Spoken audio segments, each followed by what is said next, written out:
Dead. And that's the latest. I'm Mike Moore from your 24/7 news source, the Black Information Network, and BINnews.com. Seeing troubles as you travel in commerce. It's going to be a top in industry in Elysian Park. Somebody broken down the 110 South as you get to the 5. Looks like they're stuck in the right lane. The 110 South at Via Marisol, also a wreck work, and that's onto the right shoulder. Industry a couple of times for the 60 West at 7th. Carpooling with a crash right around Azusa Avenue, the busy drive. And then a broken down big rig on the 60 East as you get towards Azusa Avenue. That is stuck in the right lane. Commerce, the 710 North at the 5. Stalled vehicle cleared, but right around Atlantic Bandini, the busy drive. And then the 710 North to the 405 North transition. Look out for a wreck there onto the shoulder. Wendy's new breakfast 2 for $3 Biggie Bundles lets you choose from your fave 4, including a sausage or egg and cheese biscuit, small seasoned potatoes, or medium hot coffee. Limited time only during breakfast hours. U.S. price and participation may vary. Not valid in a combo. Single item at regular price. This is the KBLA Sports Minute with Ray Richardson.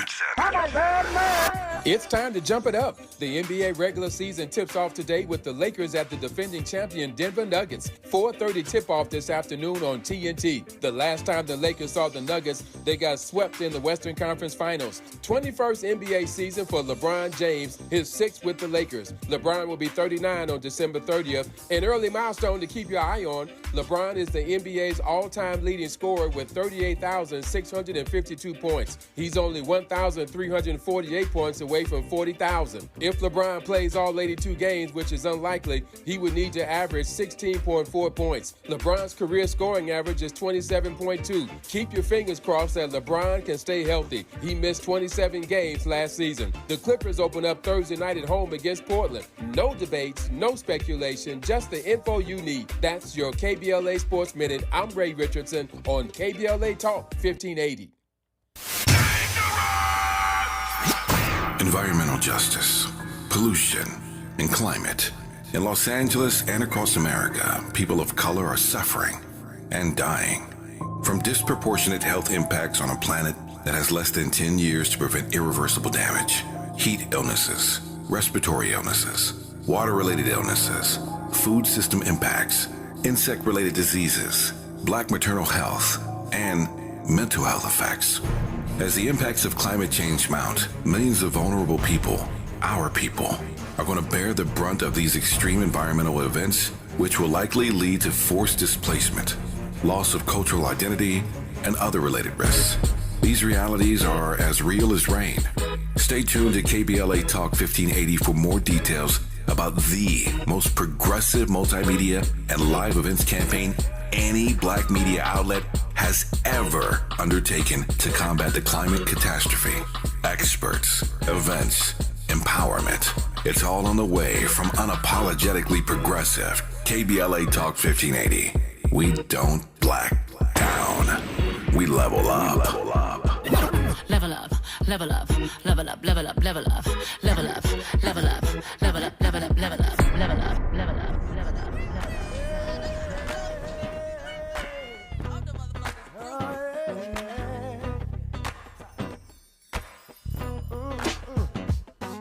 It sounds so good to me.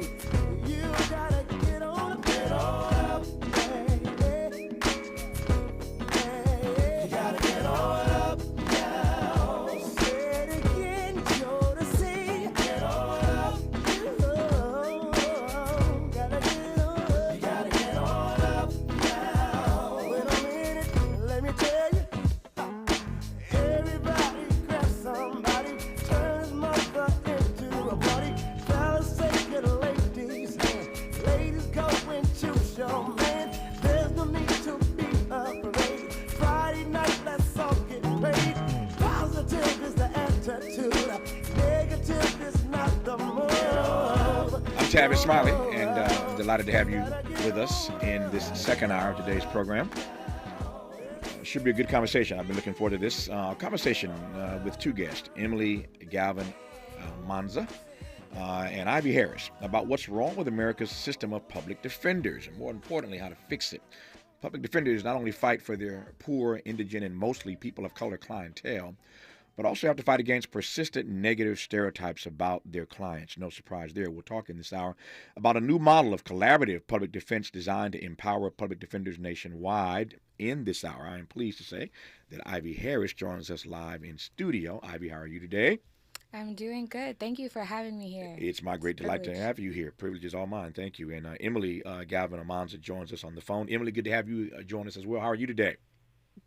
Thank you. I'm just wishing I was in studio. I'm feeling really left out. You're left out of the in-person dialogue, but thank God for technology, so we can engage this dialogue for the next hour. And I'm just honored to have you both present. Emily, let me start with you. I gave a sense of it, just kind of thumbnail sketch, if you will, of what's wrong with the system. You're talking to an audience made up primarily of people of color, not exclusively. We're heard across the country, of course. So a lot of people of color tuned in. And we all, I think, have some understanding, at least a cursory understanding, of what we think the public defender system is about. We know it's about, more often than not, poor people, more often than not, people of color. Every one of us has a story of somewhere in our family somebody was forced to have a public defender, and many of us end up being sadly disappointed that the deal we thought they should have gotten, they didn't get, that justice was not served. So every one of us, that's a long way of saying every one of us, I think, has a critique of our public defender system. But let me start this dialogue by asking you to give us your critique of our public defender system, Emily, and we'll jump from there. Oh, absolutely. Well, thank you for giving me the opportunity to talk about this, and also with an audience that has so much knowledge already of this system. I think I want to start by saying what people don't realize often about public defense is it's not some little corner of the legal system. Mm-hmm. Public defenders actually represent 80% of all accused people in America, which tells you, by the way, who our criminal legal system is directed at. Mm-hmm. If 80% of accused people are so poor that they get a public defender. Obviously, our system is built to direct itself towards low-income people and people of color. It's also built in a way that has been for a long time very, very tilted against the accused, against public defenders, and also tilted in a way that is not limited to what's happening inside the courtroom. I think most of your listeners probably know that an arrest is never, just an arrest, right? An arrest can blow up every aspect of a person's life, even if they are wrongfully accused. They can lose their job. Even 24 hours spent in jail, you can lose your job, lose access to health care, to vitally important medications. Without a job, it's very easy for a person to lose their housing, especially if their housing was unstable to begin with. A simple arrest, even a wrongful arrest, can ruin every aspect of a person's stability. Now, obviously, this is very important to that person, but it's also important to the rest of us because safety depends on stability. When people have housing, income, access to mental health, medical, substance use care, they don't tend to be engaged in harm in the community.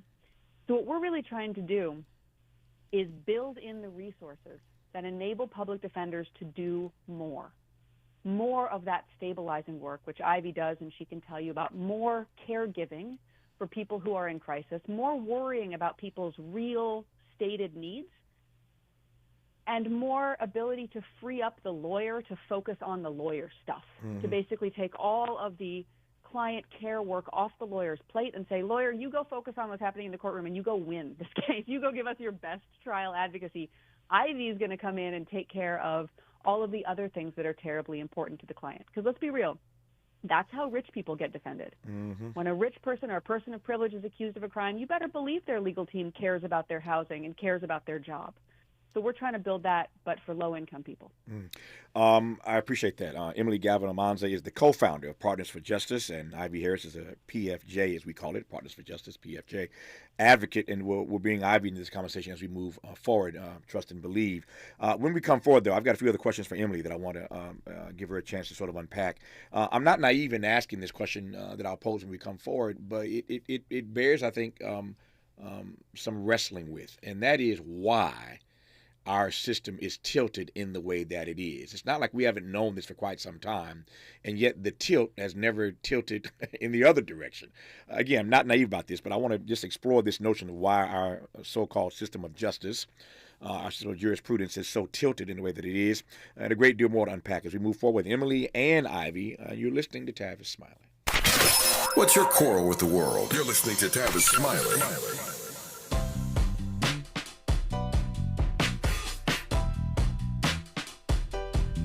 Escalade IQ. This the intro to the all-electric Cadillac, perfected like Zoom. And on a full charge, you get 450 miles without the stop. Haiku. This is what I do. Daddy fat intellect since '92. Linked all the way back, panoramic roof. Come with 24-inch rim standard. Ooh, why? Shawty don't kill him. Cadillac diamond in the back, cold chillin'. And when I'm on attack, on the track is no ceiling. Sky's the limit. You hear me? You hear me? Straight drop, no parachutes. Lay lines like a longitude and latitude. Dilly, beloved, clearly we're hustling, bustin', truckin'. Cadillac, Cadillac, Cadillac.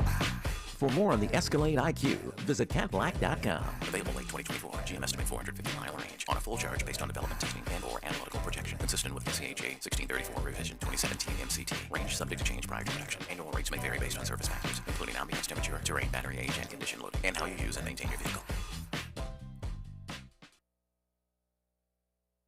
Ugh, I don't have time for a cold. Honey. Honey? You need DayQuil Severe Honey flavor. DayQuil Severe Honey gives you powerful cold and flu symptom relief with a honey-licious taste. Because life doesn't stop for a cold. Okay, I'm ready to go. Now I'm getting a cold. Honey. Try DayQuil Severe Honey for powerful cold and flu relief. DayQuil Severe Honey flavor. The daytime coughing, aching, stuffy head, fever, honey-licious. Power through your day, medicine. Use as directed. Keep out of reach of children. We're celebrating 1 year of the K. From checking out the vibrant art and diverse dining in Leimert Park to cheering on your favorite team in Inglewood, you can choose your own adventure when you ride the Metro K-Line. Leave the car at home and go Metro. Visit metro.net/K-Line. KBLA Talk 1580. We've got a lot to talk about. Maisha Cairo here for KBLA Talk 1580. We're live in Los Angeles at JP Morgan Chase's Advancing Black Wealth Tour. And I'm speaking to some of the attendees today to see why it was so important for them to be here. Yeah, this is Lathan and Tyler. Main reason that's very important for me to be here is just to leave a legacy for my kids. Black wealth, generational wealth is what we need in our community, you know. Oh, Chase, someone has to take the lead. They're showing, big business like Chase cares, and they're putting their money where their mouth is at. So it's good to see, big institution like Chase, giving a lifting hand, to the community, and you got to respect that. It makes me want to bank with Chase, and give them another look. If I go to another institution, I actually see what Chase is doing for the community. That's right, Chase is doing their part to help advance Black wealth. For more money support, tune in every day from 12 to 2 to KBLA Talk 1580's Midday Money Chain, right here. To some, this might sound like a typical family dog. But at Dog Chow, we know that for a veteran suffering from PTSD, this could be the sound of life-saving therapy. Thanks, Betty. That's why we've made it our mission to connect every military hero in need with a canine hero of their own. To learn about the simple ways you can help Dog Chow in our mission, visit dogchow.com/veterans.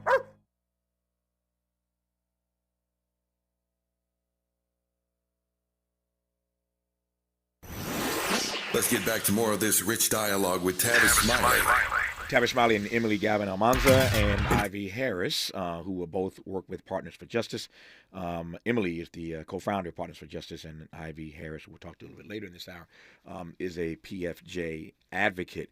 So in case you've just tuned in, we're talking about the public defender system in our country, and I think most of us who are people of color have some experience with that frame that too many of us find ourselves in. Typically, when you're poor, when you're indigent, when you're a person of color, and you find yourself caught up in the criminal justice system, you end up with a public defender. You heard Emily say moments ago that 80% of people in this country end up having to use a public defender at some point, which gives you a great sense of how our system is designed. The question, Emily, that I want to ask and give you a chance to unpack a bit more on is why, and again, no naivete here, but why is our system so tilted in that way? Policing is a choice. Who gets accused? It's a choice. Mm-hmm. These are all policy choices. It's not by accident. I think too often the lay viewer will look at our system and think, oh, crime is really high in that neighborhood. When in fact, when we see crime numbers reported, what we're seeing is where police have chosen to spend their time. And I mentioned choice at the outset because everything in our system is a choice. It's not an accident. The system is not broken. It is functioning exactly as it was intended. And not to go too deep down the rabbit hole of history, but this is a system that has been shaped by and evolved from our legacy of slavery. I'll give you an example, and this is one of my most, compelling examples to really show you how the American system of criminal law, and I'm not going to call it justice, I will call it law, differs from international norms. Internationally, escape was never considered a crime because generally people thought escape is something natural. It's like breathing. If a human being is confined, they will try to escape. So internationally, norms were that escape was considered a natural action. Now, people could be charged for helping somebody escape, but not for escaping themselves. What's different about America? Well, in America, we are a country shaped by slavery. And in that framework, of course, nothing is more offensive than the idea of escape. And so because we were, and continue in many ways to be, because, of course, prison labor is slavery, and we can talk about that too, we are a slave nation. We have a system of laws that harshly criminalize escape. And I mean harshly. A person who can be completely innocent of what they were accused of. Let's say a person is wrongly accused. They are terrified, and they escape that wrongful accusation. Even if they were innocent of the underlying charge, escape itself is a crime in America. And there's a million examples like that of how the system has grown out of the desire to use the criminal legal system as a means to re-enslave primarily black men. I think a lot of people want to talk about that as history. Oh, sure, there were black codes in the South, but now it's just a legal system. No. When you look at who's in that legal system and also who is shut out at all levels, I mean, juries remain far, far whiter than is representative of the community who is standing accused in this system. People are not getting a jury of their peers. The law itself as a profession is vastly too white. Last time I checked, the law was still over 80% white as a profession, which means the people standing up as prosecutors and as judges, and yes, as defenders, are not representing the body of people who are accused. So I could go on about this for a long time. I will restrain myself. No. It's not an accident. No, you're killing it, as we say, and this is getting good. And there are a few things, again, the more you talk, the more I want to interrogate. And I promise we'll bring Ivy in at the appropriate time here because I want to hear more about what she does on the ground. She's doing the righteous work every day, so I want to hear her testimony, as it were. But there are at least three things, Emily, you said I want to interrogate right quick. Number one, we were talking on this program, I think, yesterday about cancel culture. And it's so easy these days to be canceled. And I think you just said something for which you could be canceled, Emily, and that is calling America a slave nation. I can hear a whole lot of fellow citizens right now. How dare she? Who is this white woman calling America a slave nation? For those who don't want to accept that moniker, you say what? I say that as long as people who are incarcerated are working for no pay, and as long as the 13th Amendment carves out incarceration as an exception to our national ban on slavery, we cannot say that we are a country free of slavery. And I think that we have to confront the truth about ourselves as a nation. And I think it's really counterproductive to hide from painful truths like that. I think that the battle to fully end slavery in America is ongoing. You can probably tell that I am heavily in favor of ending slavery in America, but I think pretending that slavery is history is counterproductive. I think we have to be honest about where this nation stands. And yet there are persons, no doubt, listening right now who have found themselves saying the following. Many fellow citizens say this routinely. Certainly lawyers say this and judges say this. I mean, how many times have you heard the refrain that we have the best criminal justice system in the world? It's not perfect. It doesn't always work the way it's supposed to, but our framers and our founders did an excellent job, and that we have the best criminal justice system in the world. You don't even call it criminal justice; you call it criminal law. So, for those listening who have used that refrain, uttered that refrain time and time again, you say what to them, Emily? Well, I've spent a lot of time in this system from all different sides. I'm a person who's been accused. I'm a person who has needed a lawyer. I'm a young person whose entire life benefited from a judge taking a chance on her. I've also been a lawyer. I've been a public defender. I've represented over 2,000 people in the course of my life. And I can tell you that when you spend time with this system, you realize that you are having a very hard time finding justice in it. I also think that, there's a lot of things. I consider myself to be a very patriotic person because I think that critique is patriotic. I think that loving your country in a way where you are willing to work day and night to make it better and fairer, I think that's a form of great love of country. I think that if we shove our heads in the sand and pretend that we have the greatest system of justice in the world, we would have to be ignoring the fact that we are one of the world's largest jailers, that about 5 or 6 million people are churning through American jails 9 or 10 million times a year, separated from their families, undermined in their lives, that this system of incarceration is costing American civilians over $300 billion a year just in lost wages because of incarceration. There are a million burdens. A year of incarceration shaves 2 years off a person's lifespan and adds 10 to 15 years to their physiognomy. We are doing this to millions of Americans, and it's, as you pointed out, it's not evenly distributed. So as long as our system is harming people of color in these myriad ways, we cannot say we have the greatest system in the world. I didn't get to be relatively good at what I do by letting certain comments run right past me. And you said you offered one a moment ago, and you probably know where I'm going. I'm going to pick this thing up because it jumped out at me. It is not often that I hear white women, young white women, say that I am here because a judge took a chance on me. I hope that you're comfortable with sharing what that story is. I don't know it, but I know the audience, and I would love to hear the backstory. I think it's instructive. I'm sure it will be instructive and informative. But again, I've heard that story many times from persons of color, but not often have I heard white women say, I am here because a judge took a chance on me. So you're going to have to unpack that for me, Emily.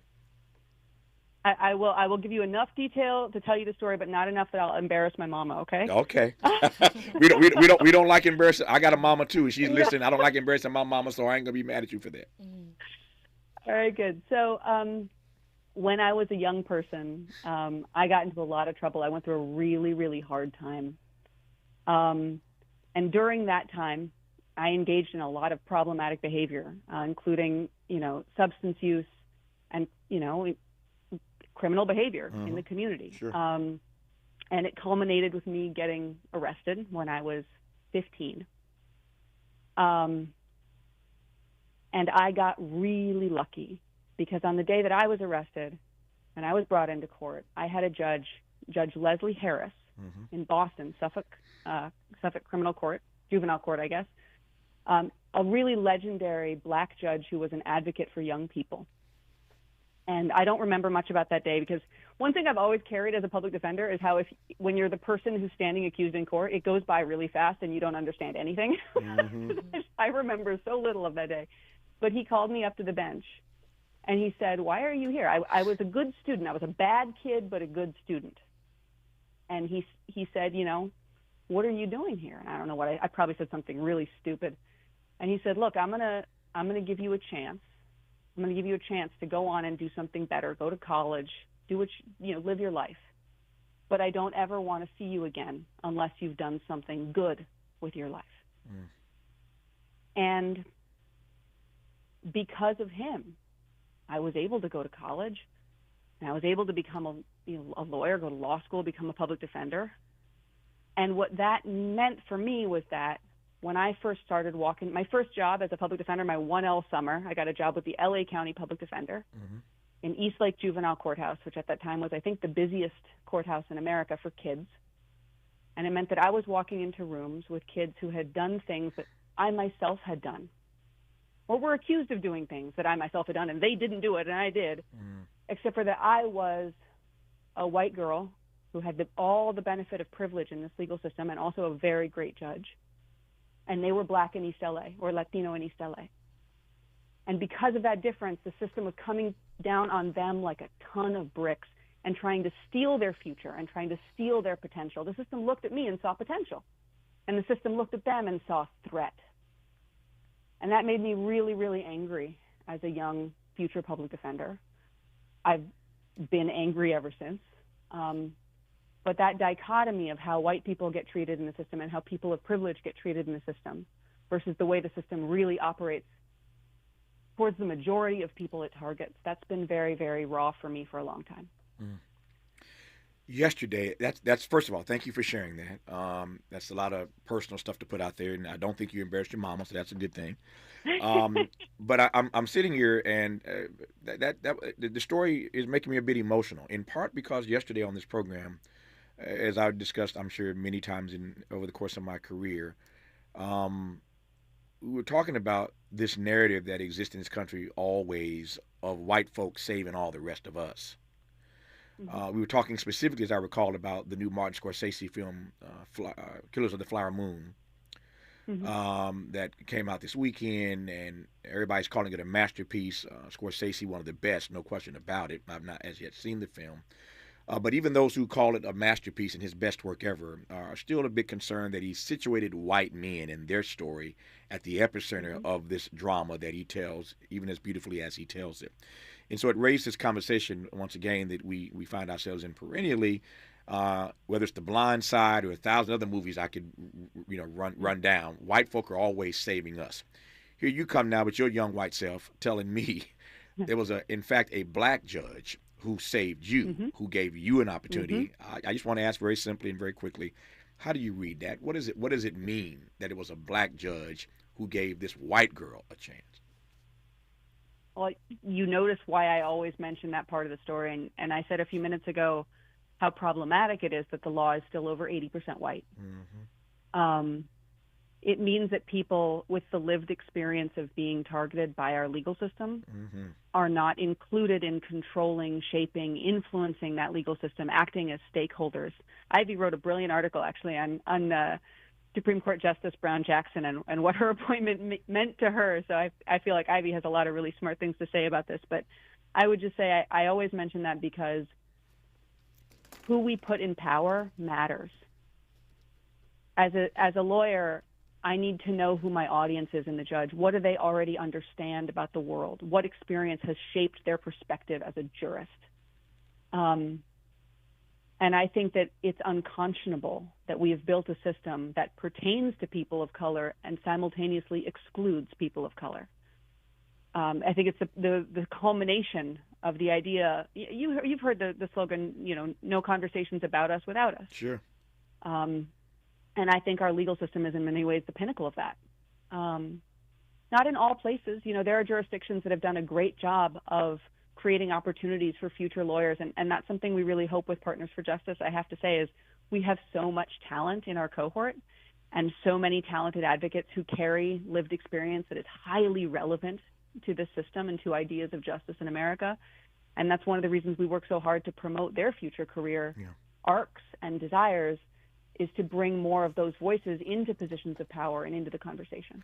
So now that you understand, there's a reason why I always believe in following the guest. I tell all of my colleagues here at this station, and whenever I'm lecturing young people who want to be in this business, I tell them the more generously you listen, the more charitably you listen, the better host you will be. You have to listen generously. And if you think you're leading the conversation, you're doing it the wrong way. You're always following. You're always following the guest if you're doing it the right way.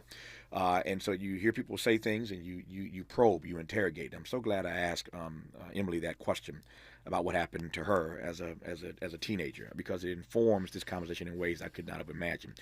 So that when we come forward, I'm going to ask Emily one other question, which is to explain really what Partners for Justice is, what they do, and how we can change the system of public defenders as we know it, if it can be scaled up across the country. And then we'll go straight to Ivy Harris, who sat patiently. I want to hear the story of the piece that she wrote that Emily mentioned a moment ago about KBJ and what that means to her.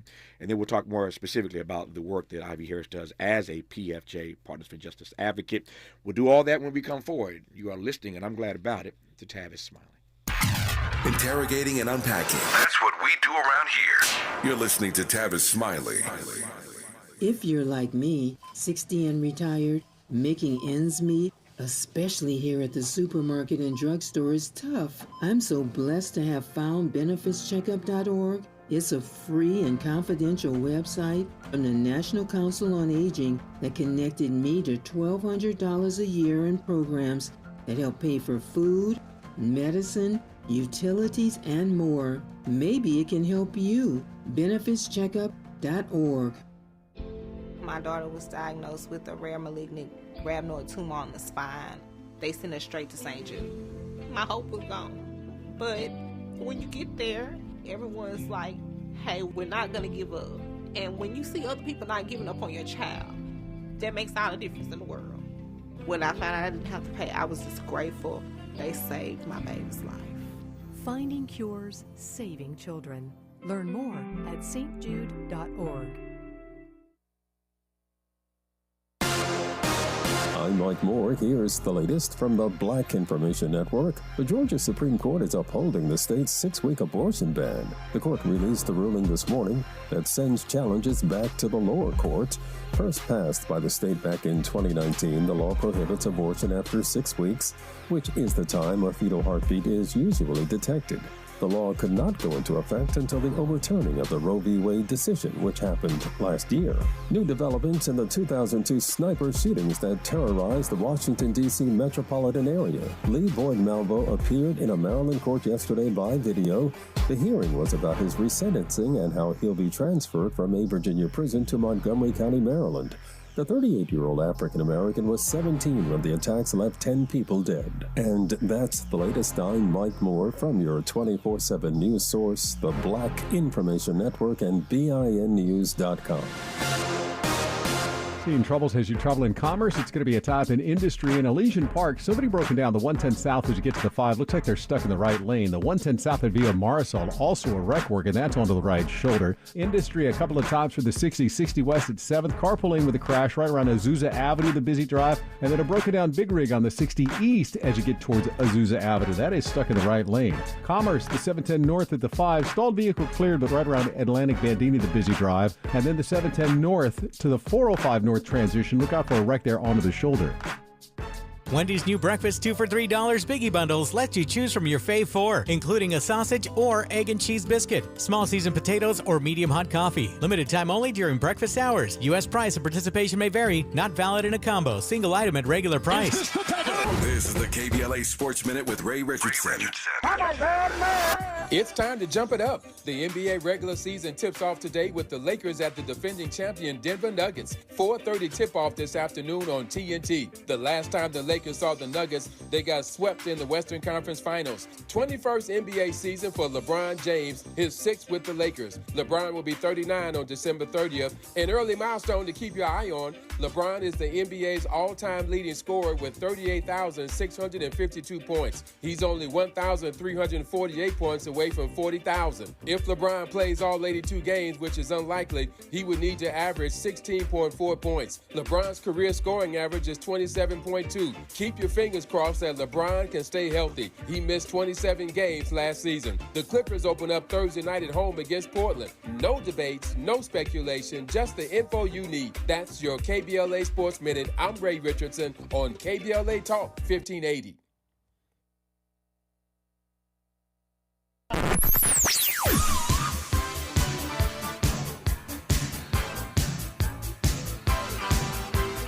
This is KBLA Talk 1580. Talk radio that's music to your ears. We're unapologetically progressive. KBLA Talk 1580. Hey, did you know Vistaprint prints everything a small business needs? Like if a barbershop needs signage, we print outdoor signs, posters, and banners. Or if a ballet school needs merch, 1, 2, we print tote bags, t-shirts, hoodies, hats. Or if a coffee shop needs a total refresh, Latte for Mike? Vistaprint designs logos and prints it on menus, mugs, paper bags, anything. Because with Vistaprint, the printabilities are endless. Print it all with 25% off for new customers with code NEW25 at Vistaprint.com. Mr. Clean, Mr. Clean. Of course I use Mr. Clean Magic Eraser to clean tough messes off my stovetop and bathtub. But then I discovered I can also use it to easily clean my patio furniture and even my shoes. I'm hooked. And when wipes won't cut it, I use Magic Eraser Sheets. They're thin and flexible erasers, perfect for everyday messes, like gunk on my counters and sinks. They really are magical. The reviews are in. Mr. Clean Magic Eraser and Sheets make cleaning look easy. You can do it all by yourself, baby girl.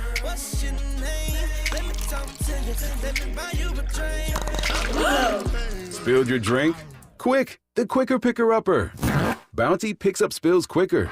And each sheet is 2 times more absorbent, so you can use less than the leading ordinary brand. So you can get back to your night. Bounty, the quicker picker-upper. She's so smooth. So I'm interrupting my own shower to remind you to treat your skin like the queen she is with Olay Hyaluronic Body Wash, packed with Olay's highest level of vitamin B3 complex. It's so moisturizing that it will give you visibly smoother, head-turning skin in just 14 days. People wondering, how'd she get so smooth? Olay Hyaluronic Body Wash. Also, try Olay Hyaluronic Body Lotion. Sounds different, huh? This is Tavis Smiley. This is Tavis Smiley in dialogue with Emily Galvin-Almanza and Ivy Harris. We're about to hear from in just a moment here. Once Emily tells us more about what Partners for Justice is actually all about as the co-founder of PFJ. So, Emily, tell me about PFJ, and then I want to hear Ivy's story. Thank you. So we're trying to create something that we call collaborative defense.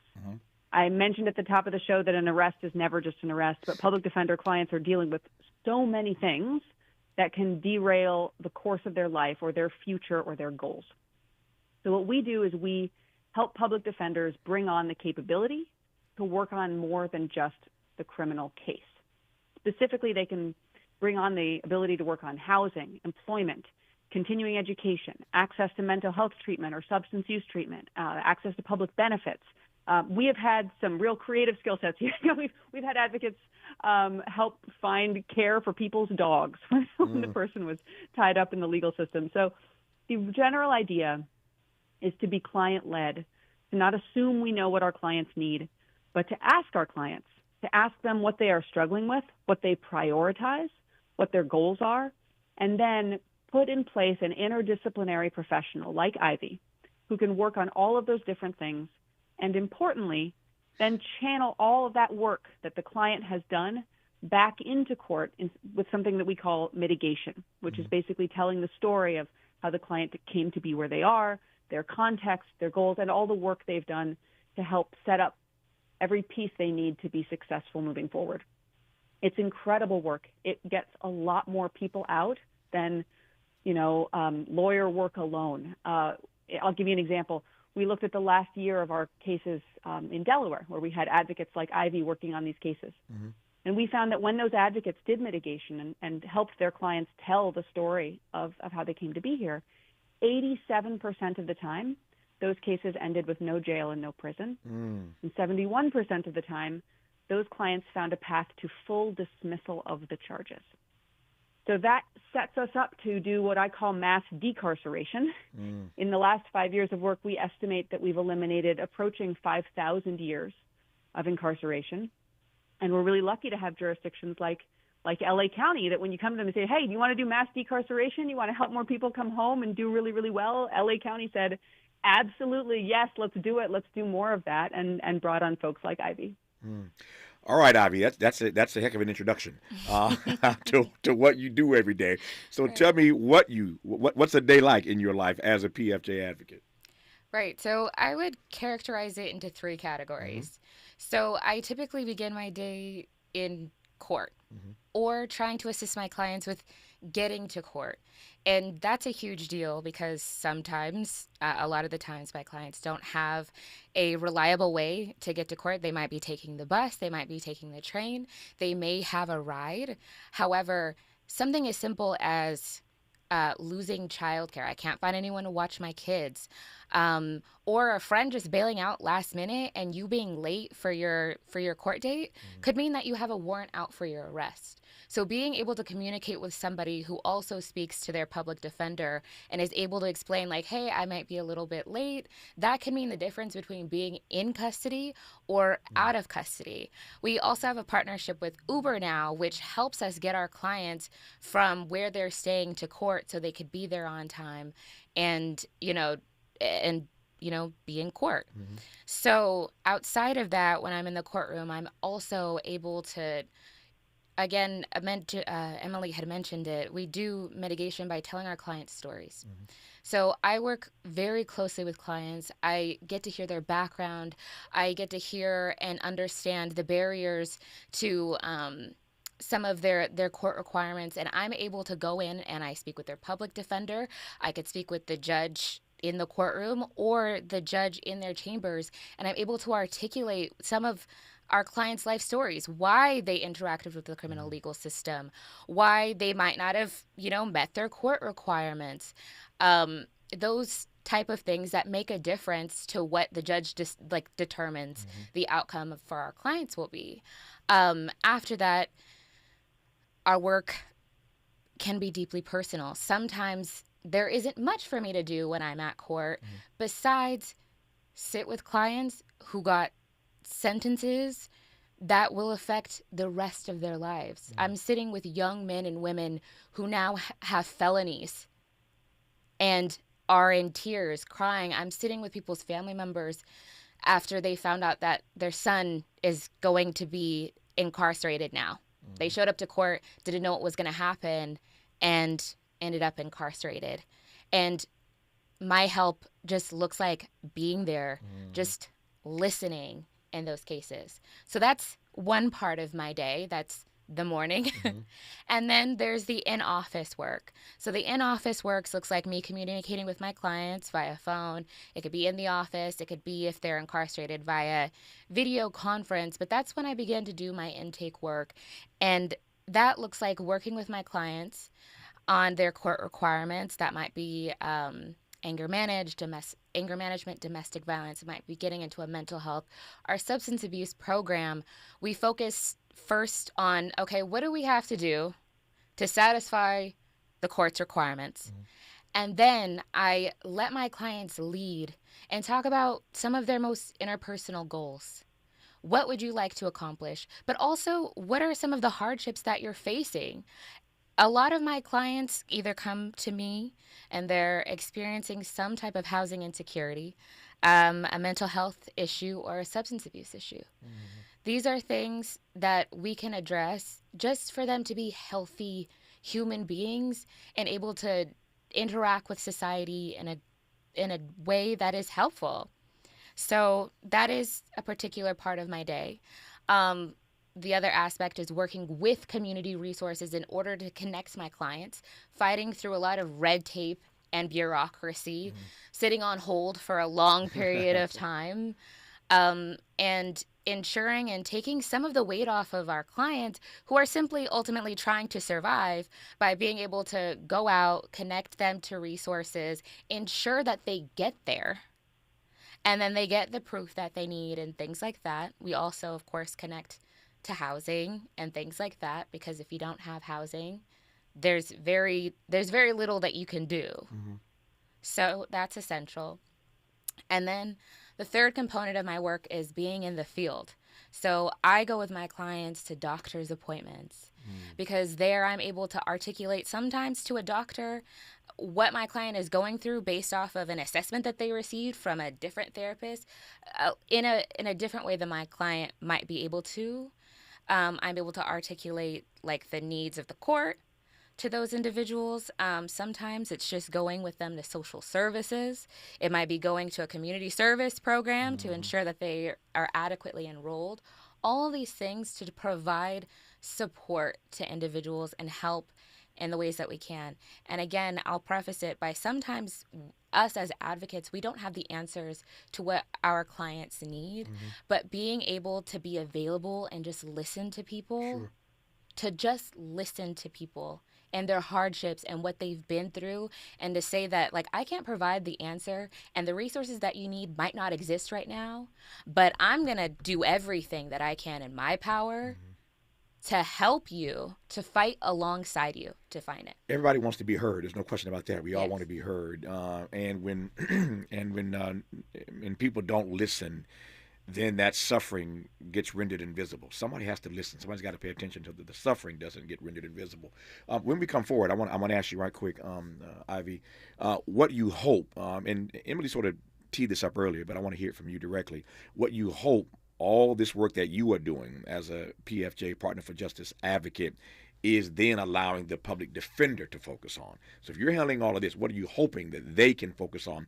And now we start to see the impact of this program on the work that public defenders do. We'll get to that when we come forward with Ivy Harris on Tavis Smiley. For all the freedom-loving folk, this is Tavis Smiley. I feel like freedom. What is dedication? My biggest fear in the middle of my addiction was that my kids wouldn't have a father. And I started thinking, you know what? This isn't my story. I definitely had to become a better man to be a better father. It's important to me that my kids are empowered and truly believe that if they can think it, they can do it. That's dedication.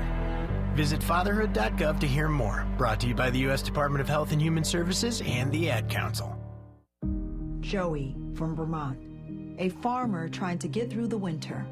Adriana from South Carolina, a single mother living paycheck to paycheck. Liam from Ohio, an injured father struggling to provide for his family.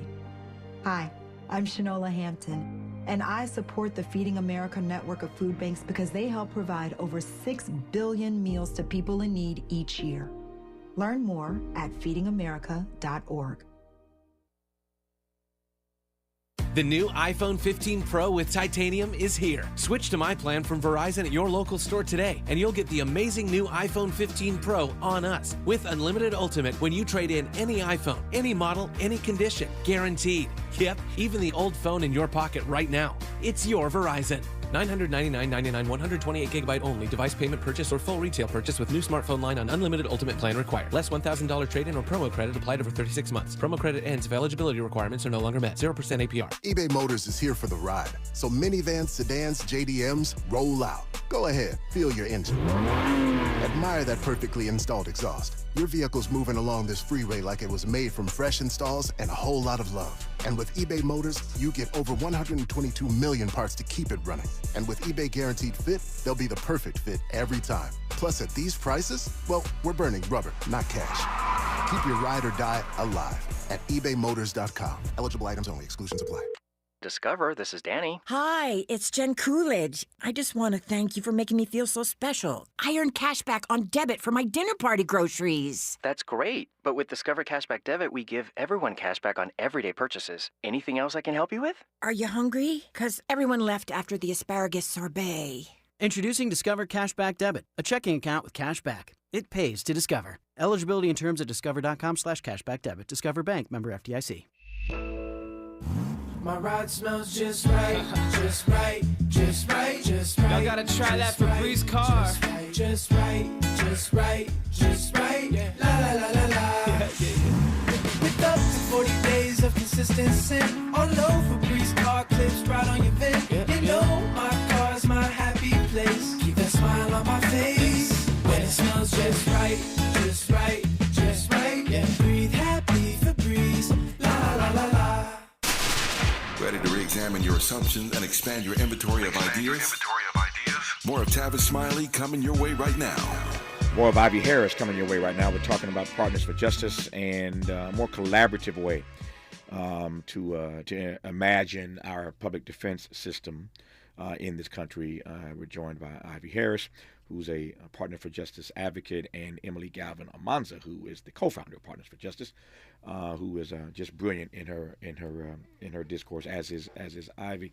So let me ask you two things right quick. Watching my timer, Ivy. One, all the stuff you just described that you do every day, and I'm laughing because while you're in studio, your phone is buzzing and clients are reaching out to you for this, that, and the other. So I can see that you do this 24/7. That said, right quick here, what do you hope that all that you are tracking allows public defenders to focus on and to do? So I hope that the work that I'm doing and the other advocates are doing will help public defenders focus on the law. That is what they're trained to do. Mm-hmm. Before we existed, public defenders were handling the law. They were handling finding programs for clients.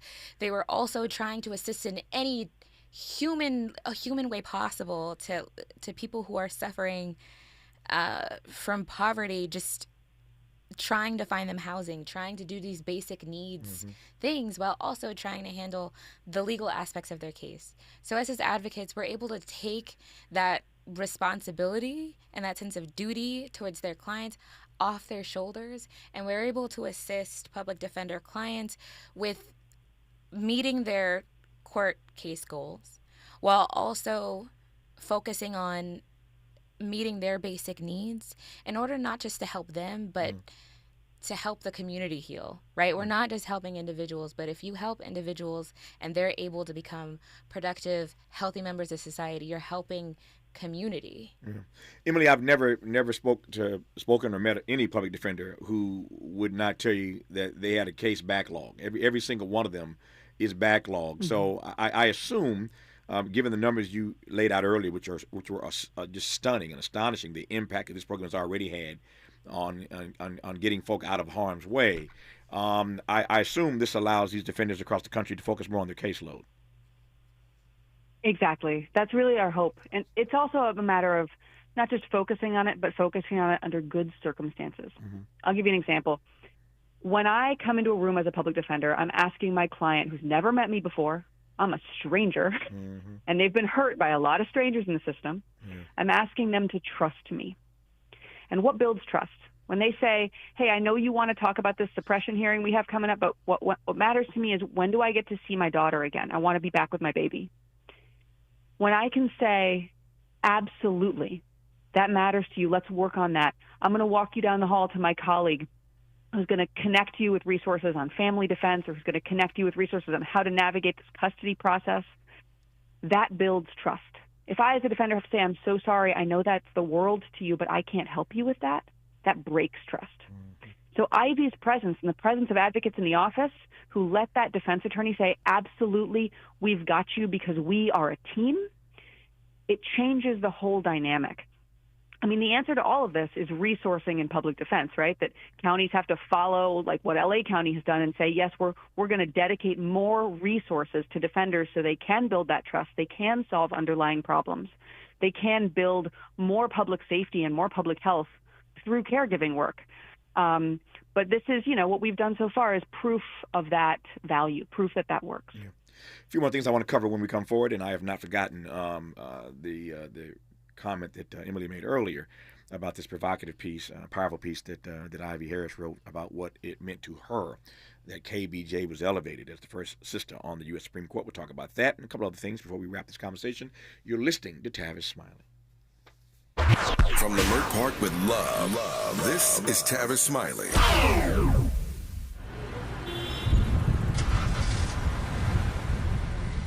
What's up, party people? It's your favorite MC's favorite rapper, MC Light here. And we're celebrating 50 years of hip-hop, authentically powered by Cadillac. And we're going to take it way back to where it started. It was only fitting that hip-hop began with teenagers at a back-to-school jam in the rec room of a South Bronx apartment complex by an 18-year-old brother. By the way, I'm also sure he had a Cadillac parked outside. He noticed the energy on the dance floor when he switched between two turntables, extending the beats, repeating the breaks, and never losing the rhythms. And that was the birth of hip-hop. And from that moment, it took off. For more on how Cadillac is celebrating hip-hop's 50th, visit Cadillac.com/audacity. Wendy's new breakfast 2 for $3 Biggie Bundles let you create your own delicious combo. Choose from a sausage biscuit, egg and cheese biscuit, small seasoned potatoes, and a medium hot coffee. But it's obvious which combo's the best. Sausage biscuit and small seasoned potatoes. Well, maybe it's the fresh cracked egg and cheese biscuit with a medium hot coffee. Or 2 savory sausage biscuits. Whichever you pick, you can't go wrong. Choose wisely. Choose Wendy's new 2 for $3 Biggie Bundles. Limited time only. U.S. price and participation may vary. Not valid in a combo. Single item at regular Some price. people won't give you the real talk on drugs, but it's time we know the facts. Fentanyl is killing people. It's a powerful opioid, often made illegally and commonly mixed with illicit drugs. It can even be pressed into counterfeit pills that resemble prescription medications. Just 2 milligrams, about the size of a few grains of sand, could potentially be lethal. This isn't an ad to scare you, but it is an ad to make you think twice. Get the facts. Go to realdealonfentanyl.com. This message is brought to you by the Ad Council. JP Morgan Chase is building on the investments in California and around the country to help close the racial wealth gap and build a more equitable future. As part of JP Morgan Chase commitment, they are taking action to help improve financial wealth and access to banking in the Black community, helping more people open low-cost checking and savings accounts, hosting community seminars with supporting Black-led institutions by building awareness about financial investments, hiring community managers, and opening community center branches like Crenshaw, Inglewood, and downtown LA. Visit today, jpmorganchase.com/racial equity. Again, jpmorganchase.com/racial equity. Get the tools to help reach your financial goals. Visit today, jpmorganchase.com/racial equity. Again, jpmorganchase.com/racial equity.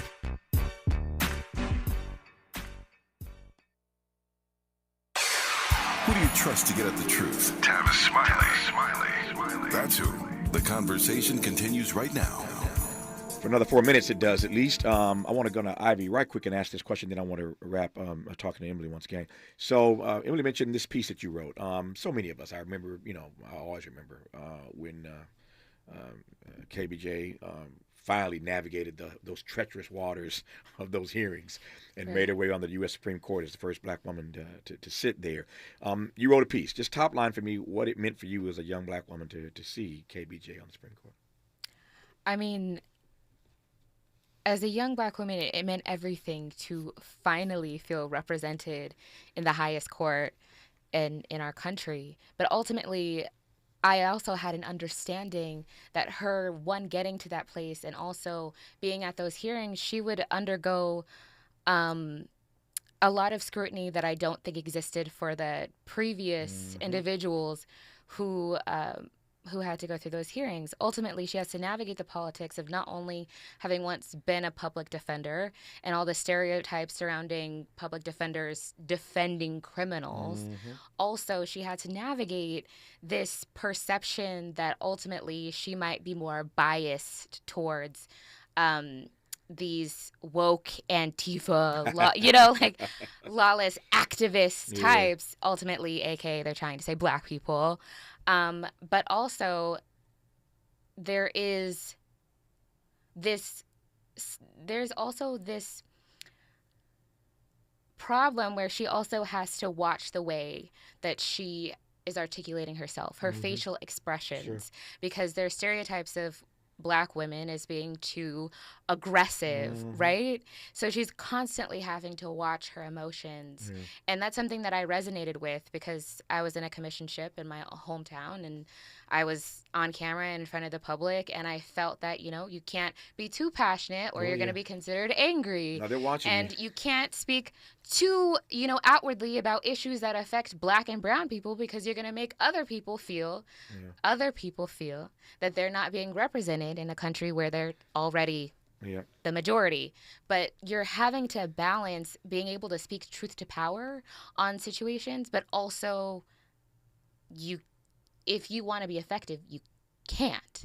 But that's a tightrope that Black women navigate not only in the criminal legal system as attorneys and judges, but in all aspects of our work. So it meant a lot to speak about that. It is a tightrope, and I'm glad you expressed yourself in that regard. I got a minute to go here. Emily, I'll give the last minute to you. I want to connect this very quickly. You earlier in this conversation referred to this country as a slave nation, and I gave you a chance to unpack that. You also said, though, that we don't get judged by a jury of our peers. I want to connect those two things. As long as we're in a slave nation, can you imagine us ever being judged literally, specifically, by a jury of our peers? It's a great question, and there's a lot of wonderful conversation around this. I would point your listeners to some of the writing of Brendan Woods, who's the chief defender of Alameda County, California, who's written very, very eloquently about the reforms needed to make our juries something closer to just. In the end, though, I feel like our system is so wrong-headed because all of the things that create safety for the community are not the things the system does. They're the things the system dismantles. And so our work, my work and Ivy's work, it's all about asking not what is the right punishment for what happened here, but rather, what can we do to make sure bad things don't happen again?